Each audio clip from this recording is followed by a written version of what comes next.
Promote a culture of inclusion, supercharge your communication, and unleash the full potential of your teams and leaders with the Inclusive Handbook collection from the Diversity Movement. As part of the collection, I wrote the Inclusive Leadership Handbook with Kurt Merriweather to empower leaders with tools needed to cultivate a culture that fosters creativity, innovation, and employee engagement. Through strategies, exercises, and self-reflection, leaders at all levels can enhance their effectiveness. Learn more at thediversitymovement.com/store. Use code HOL at checkout for 25% of your first order. DEI budgets are under attack, but the goals haven't changed. Whether you're looking to increase your DEI knowledge, expand your market reach, or gain a competitive advantage in business, we have the solution. TDM Library is your single source for expert-curated DEI resources, strategies, and solutions, all designed to help you transform your workplace culture and be a more effective contributor. For $9.99 per month, you get access to our searchable subscription-based digital library. There, you'll find articles, practical how-to guidebooks, podcasts, award-winning microvideos, and more than 700 Q&As. Designed to help DEI practitioners, thought leaders, and executives create a more inclusive workplace. Whether you prefer to listen, watch, or read, we have the resources for you. TDM Library goes beyond the basics to dive deep into topics such as inclusive language, the business case for DEI, talent acquisition, and C-suite engagement. For less than the price of a sandwich, you get access to our library of more than 1,000 pieces of original, expert-curated DEI content. Join today and get your first 30 days free. Get your library card now at tdmlibrary.thediversitymovement.com.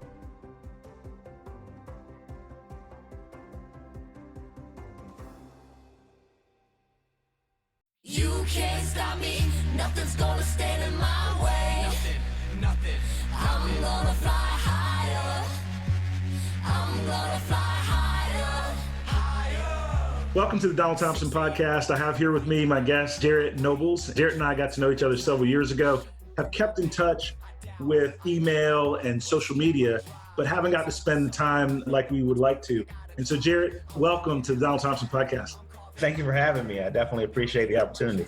So one of the things that we're going to jump into today, and Jarrett, I'm going to give you some space after a brief introduction, is Jarrett has a phenomenal and growing career in the marketing space, in the partnership space, business development space, in the sports and entertainment industry.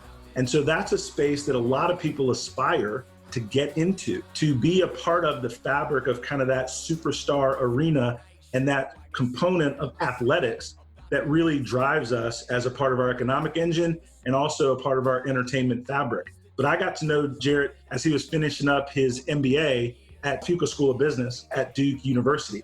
And so Jarrett, why don't you take a few minutes so that we're all talking as friends, tell our audience about you, where you were raised, brothers, sisters, so we can get to know you, then we'll dig into a few topics. No, for sure. So Jarrett Nobles, native of the Washington, D.C. metropolitan area, DMV, as our friends up north call it. Born in Jersey, but grew up there. I have 5 younger siblings, 2 sisters and 3 brothers. I was fortunate enough to go to DeMatha High School, which is all-boys sports powerhouse based in Hyattsville, Maryland. Tremendous experience, definitely played a major role in terms of making me the person I am today. From there, I attended Florida A&M University in Tallahassee, Florida, historically Black college, which you can see here behind me. I had to pay homage to my alma mater. While I was on campus, was very involved in a lot of different things. Actually, some friends and I actually co-founded a company that I like to say was in the event promotion lifestyle marketing space, which is a fancy way of saying after parties. The party promoter on campus, never really knew or thought that it would lead to anything, but I can remember a very distinct conversation where my business partners and I had the very real conversation around, is this something that was just cool in college, or do we want to keep doing it? Do we want to, try to grow? And we decided we would continue trying to do the events. And we essentially started doing events in all the cities where we got our first jobs. I was in St. Louis, but I had partners in DC, Chicago, and Houston. And essentially we were working by day in one job, and by night we were doing these events. And so I was living a double life there, if you will, moonlighting, doing these events. And in St. Louis, we realized quickly that we couldn't generate the same kind of revenue through a traditional cover charge as we could in our larger markets, DC, Chicago, and Houston. But we had a young professional demographic, and companies really gravitated towards the events that we were doing. We started out with a happy hour series that we called Cocktails to Connect, really started working with nonprofit organizations and big companies in St. Louis, where we were able to source, talent as it pertains to big brothers, big sisters, mentors, and people who could then work with those types of organizations, and then tie in, brands who wanted to do well as well, kind of do well by doing good. And by tying all that together, I was able to put together just a wealth of experience working with sponsors. I was able to finagle my way into an opportunity with the Houston Astros, which is a whole another story in and of itself. But, after working at Everett Jones for 4 years in St. Louis in their headquarters, I decided that I would take the $30,000 pay cut and go work for the Astros, which was, one of the most, amazing experiences of my life. Was, really, it was funny. It was like, you always said you would chase a dream, right? And then when it's placed in front of you, taking the opportunity in spite of the pay cut, was something I just felt like was too good to pass up. From there, I was at Houston at an interesting time. The ownership had just acquired the team, and, there was just a lot of transition, but I learned so much. In a lot of ways, I was doing for the Astros in a large scale way what I had been doing for the company I started. And, I just really became enamored with the concept that brands and organizations want to be a part of the activities that consumers enjoy. And I just started eating up. I became a nerd, and really as it pertains to just that concept. And then after a couple of years, I applied for and was accepted into a program called MLT. I was in the MBA prep program. They actually have multiple layers of the program, but for the MBA prep program, it's really cool because it's 300 underrepresented minorities who all have aspirations of going to business school. And they built it to the point now where I think 90% of the fellows end up getting accepted into a top 10 MBA program. And so, I was able to, again, kind of finagle my way into the Fuqua School of Business at Duke, which was a phenomenal couple of years of my life. Definitely enjoyed it. While I was there, I was the student that was going left when everybody was going right. I knew for a fact I didn't really want to do the traditional career thing. And, I think that was probably just by way of, I didn't go to school until 7 years post undergrad. So I was 30 when I started my MBA, because I was in undergrad for 5 because I had done an internship. That was a 6-month internship. So I was in school for an extra year.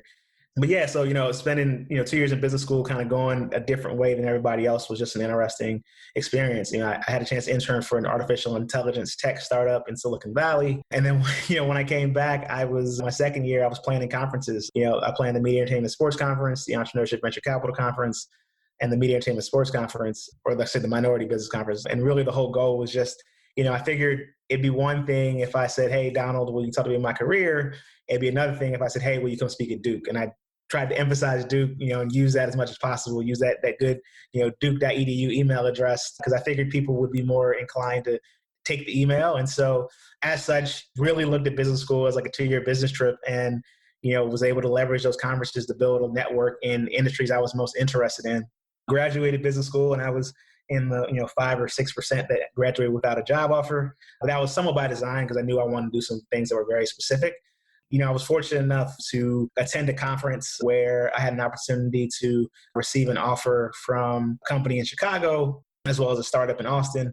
And it was funny because I really wanted to go to Chicago. My grandparents are there. My mother is from Chicago originally, but I ended up taking the offer in Austin. And I was in Austin for all of, probably 6 months before I was laid off. And so, it was definitely interesting kind of moving your whole life. Graduated from business school, you get this top 10 MBA, get laid off, then literally 6 days before Christmas, and then applied cold for a position doing business development with the Cleveland Cavaliers. And I was offered the position. So I moved to Cleveland in March of 2018. We went to the NBA Finals. And then on July 1st, a star player decided to move to Los Angeles and play for the Lakers. And so, yeah, it was definitely a very interesting experience. Learned a lot. I was there for 2 years, was able to have some success while I was there. And then, actually reached out to my current boss, who was the chief revenue officer at the Chargers. We had actually built a relationship because he saw an article I had published, and actually literally reached out, just inquiring to learn more about an opportunity.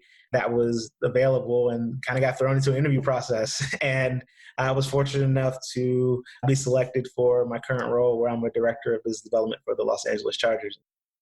That is a powerful 5-minute journey in try, fail, adjust, learn from every situation, and keep your attitude moving forward. I want to ask you about kind of your perspective as you went through what could be considered a little windy road. Like, how did you keep it positive?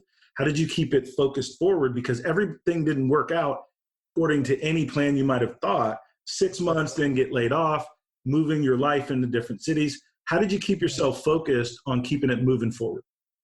That's a really interesting question. I think, if I was to be honest, it's easy to connect the dots looking backwards, right? Like, it's easy to tell the story, and I can condense it in such a way where it's like, oh, it looks like you had the whole thing planned out. And I can tell you, when I threw my first party, I had no clue I'd work for an NFL team one day. Like, I'd be fortunate to work for, Major League Baseball, NBA, and NFL for that matter. But I think, the reality is that, for me, I'm really grounded in, my faith, my family, and my friends. And I think that, by really having that strong support group, I like to say that I'm the kid whose parents told him that he could be whatever he wanted to be when he grew up. And I actually believed it, if that makes sense. People say that a lot, but I don't know that everybody really takes hold of what that means. And I was fortunate, I was able to graduate from undergrad with no student loan debt. So I was able to, that pay cut, if you will, I was able to try things because I didn't have the burden of debt hanging over my head, if that makes sense. And so I can't say I did it by myself. I think that I've had a really strong community that's always pushed me. The thing about it is, I've lived in 10 cities. I graduated high school in 2003. Los Angeles is my 10th move since then. And so I think there's another part that's just, not being afraid to, try new things, if that makes sense. And, I stay plugged into everybody who's ever been a part of the journey. I literally can't do it without them. No, that's super powerful. And I like the threads of nuggets that you're layering into it, because what you described is I stay plugged in to everybody that's been a part of my journey. And one of the things I'll say that you do pretty regularly in the way we keep in touch, and I keep up with you, is maybe every 3 months you send like a note to the people in your network and friends about, hey, listen, this is what I've been up to. And quite frankly, like, I look forward to what you've been up to those 3 or 4 months. Why did you start doing that? Where did that idea come from? But it's great. When I got laid off, I started sending emails like every month, like, hey, just one heads up, I got laid off. Here's all the places I'm looking.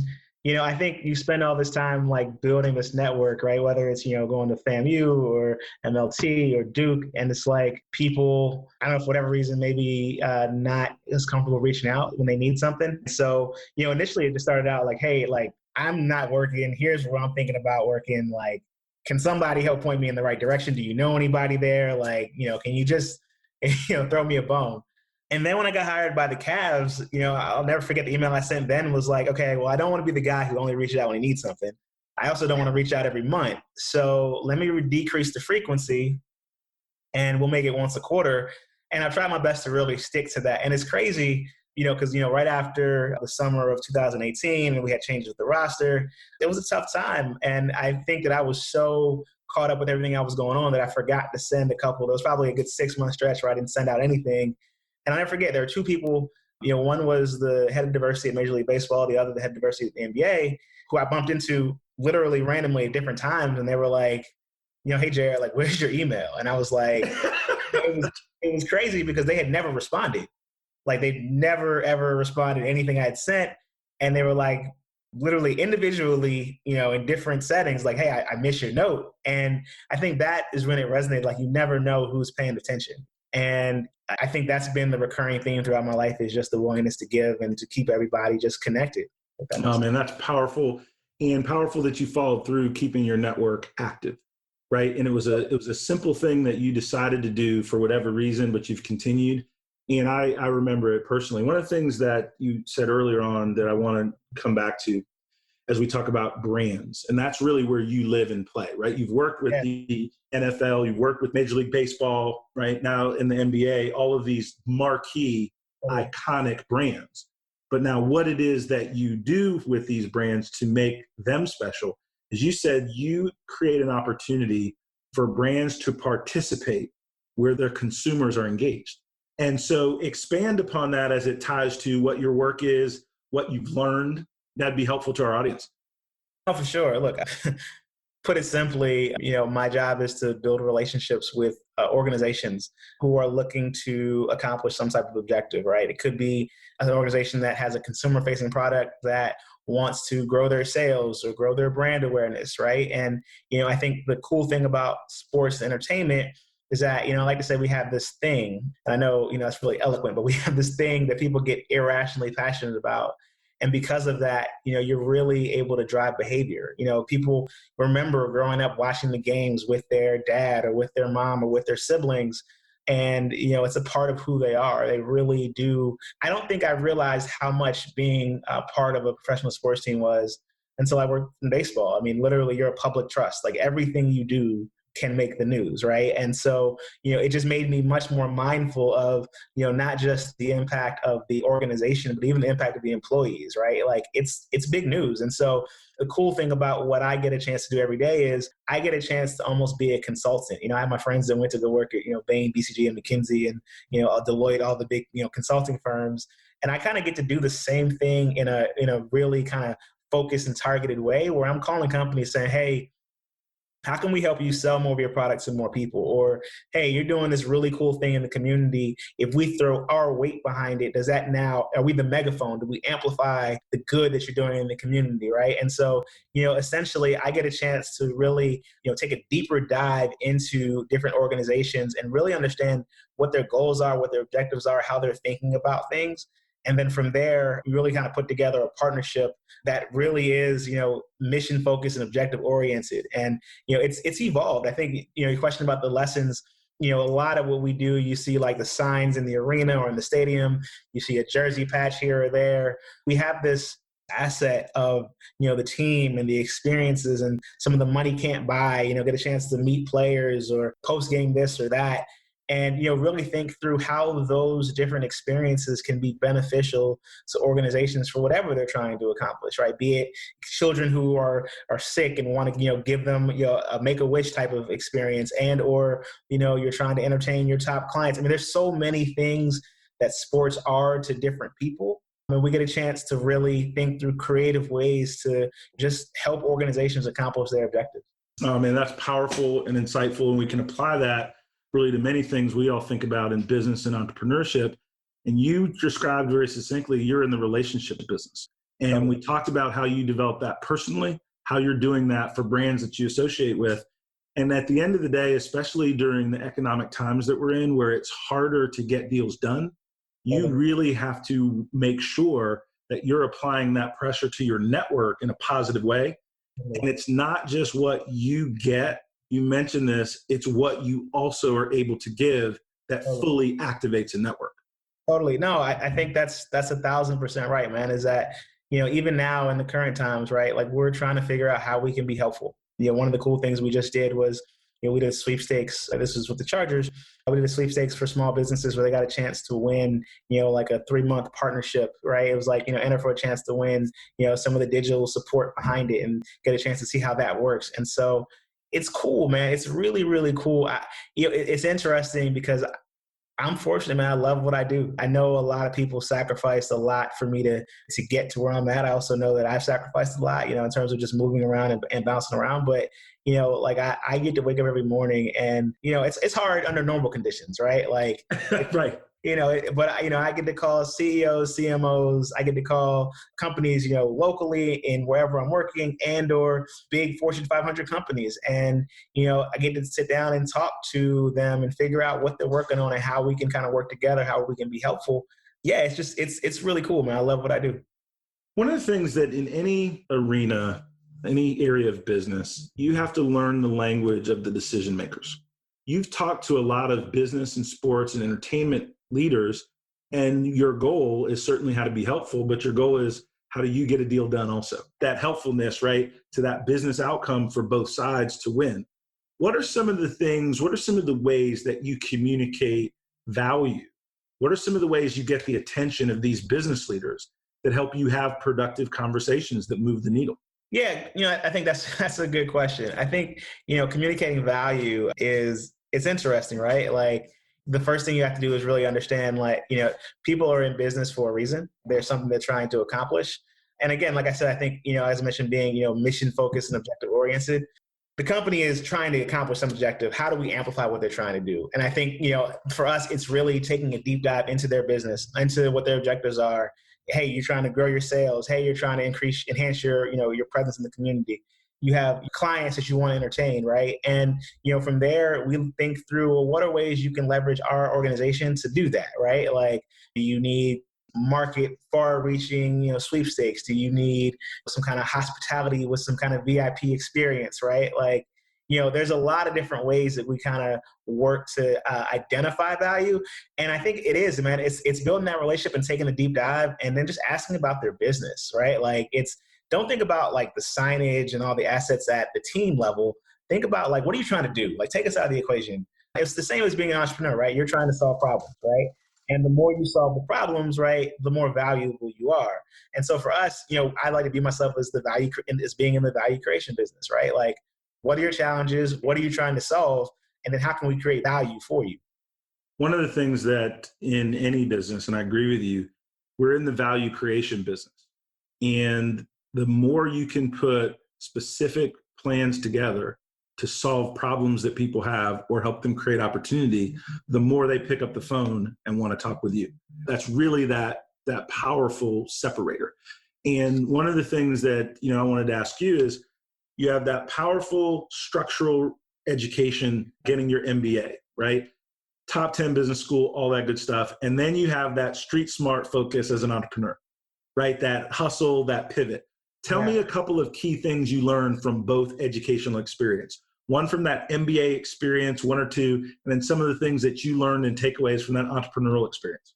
Yeah, no, I think that's a great question. It's interesting. I think the entrepreneurial spirit, and that started at FAM. There's so many people that I know, I think about my classmates and my peers at FAMU, that just make $1 out of 15 cents, right? Like they're able to like figure out ways to get it done.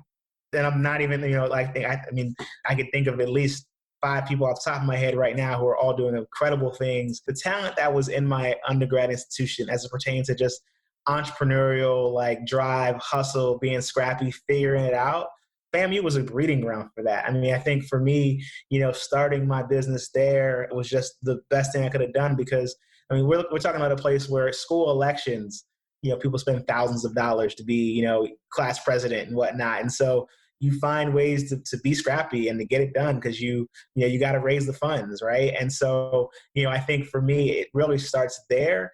And then, Duke was the formal kind of classroom, piece of it, right? And I think, it's interesting because I could have got that while I was at FAM, but, 18 to 23 is just a young, it's a fun time, right? Like, I had a good GPA, but like, man, like I have some friends that helped get me through college, man. Like without them, I wouldn't have made it.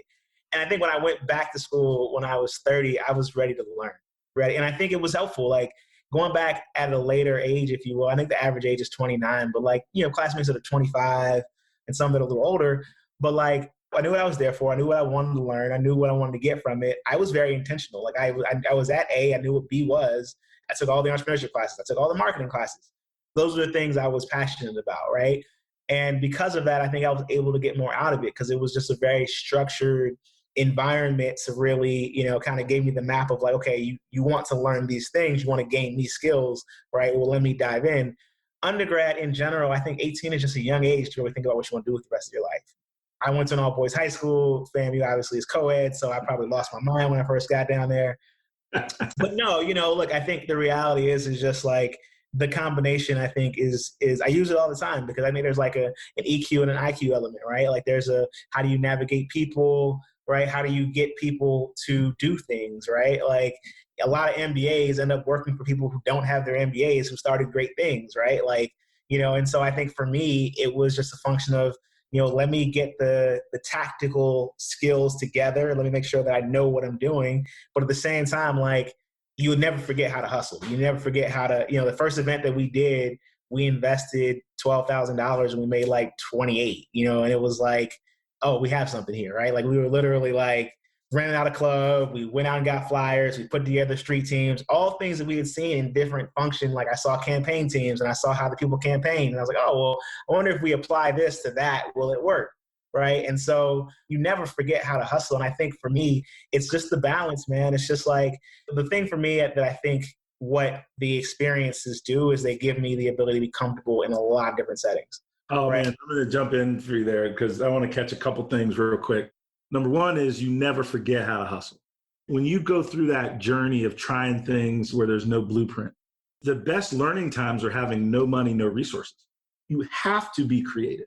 Yeah. Because there is no other choice except finding an interesting, fun, and cool way to get your objective. And so it forces an urgency around creativity because you're also on a clock. Because when you have no money, you also have no time. Time buys you money, right? Money buys you time. When you have neither one of those, you got to go now. And then the other piece in terms of that MBA piece, that structured education piece that you mentioned, is being comfortable in multiple different settings. Yeah, for sure. Allowing you to operate. Expand on that for a bit. Yeah, it's interesting, man. So when I was throwing parties, man, in St. Louis, I'll never forget, I saw a dude who, his party was sponsored by Ciroc. And I was like, man, like, how did you do that, right? Like, I was like, well, we can do this and we can do it around the country. Like we're doing events around, we've got audiences. I get it. You got to protect your sources, right? So, he was not quick to say, hey, here's the contact for you to do your events. And so we had to figure out, well, how we're going to find people to sponsor our events, right? And taking the opportunity to go work with the Astros, it was like, man, like a lot of these people have MBAs. Like I'm really big on emulate the greats, right? Like see what they did. Like you want to see the path, like see what they did and then do it. You know what I mean? Like it's not, I realize that, there's no clear destination on the journey, but like, I'm just big on like everything you're trying to do is not necessarily new, if that makes sense. You might have a new spin on it, but like it's not completely new. And so like I was like, oh man, a lot of these decision makers had MBAs. And so I was like, we already know how to work from the bottom up. But now maybe if my classmates are, some of the decision makers, right? Like now maybe we can work top down, right? And I knew that, if you were able to go get an MBA from, various institutions, that, people would be more inclined to take the call, right? Like I think it never hurts to tap in. I always say you build your network, then you activate your network. Very, very similar to how you were saying you keep it active. Like, and I think the way you activate it is through giving. As I mentioned, I'm always asking like, hey, like what can I do? When I graduated from Duke, I said, hey, can I jump on the Duke Black Alumni Board? Or I moved to LA. I said, hey, can I jump on the MLT LA board or the National Black MBA board? Like, how can I give?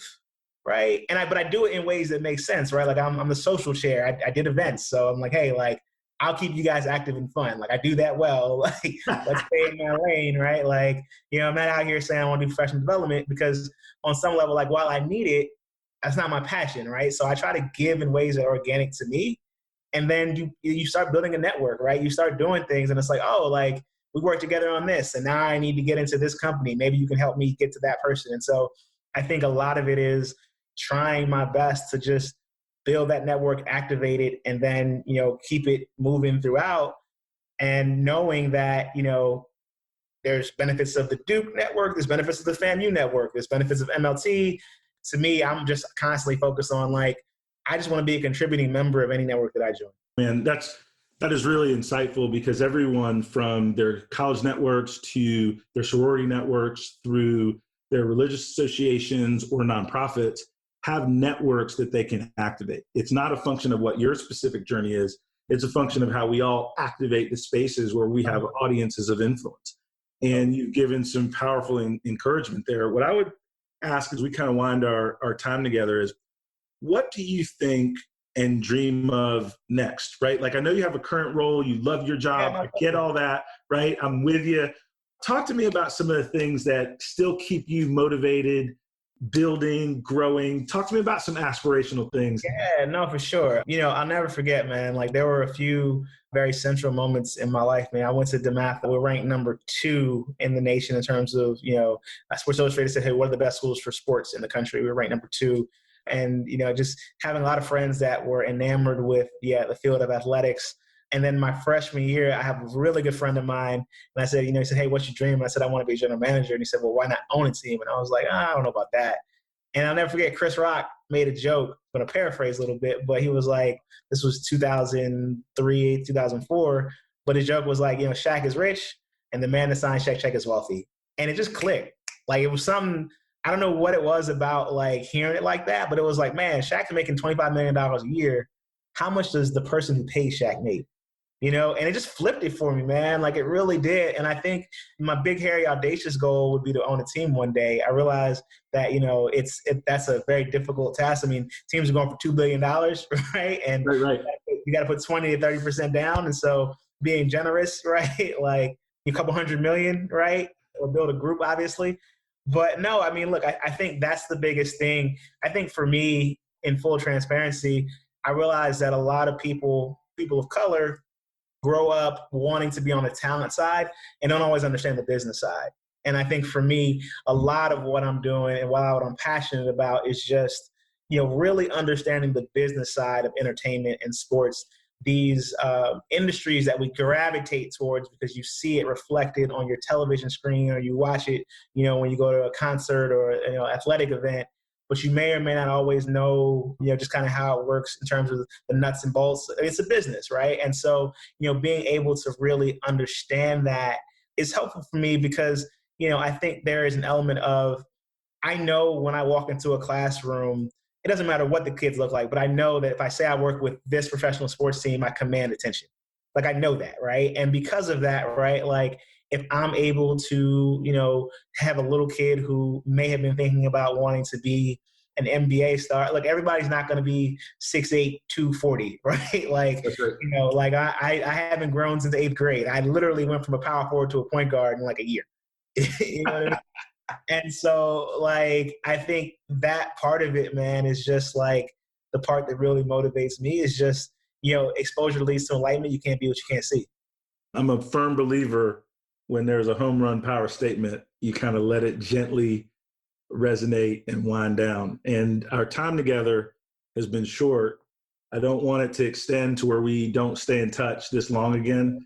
You're doing some powerful things. You're a strong thinker. And the one thing I would leave our audience with is that activation of your network and being a giver first.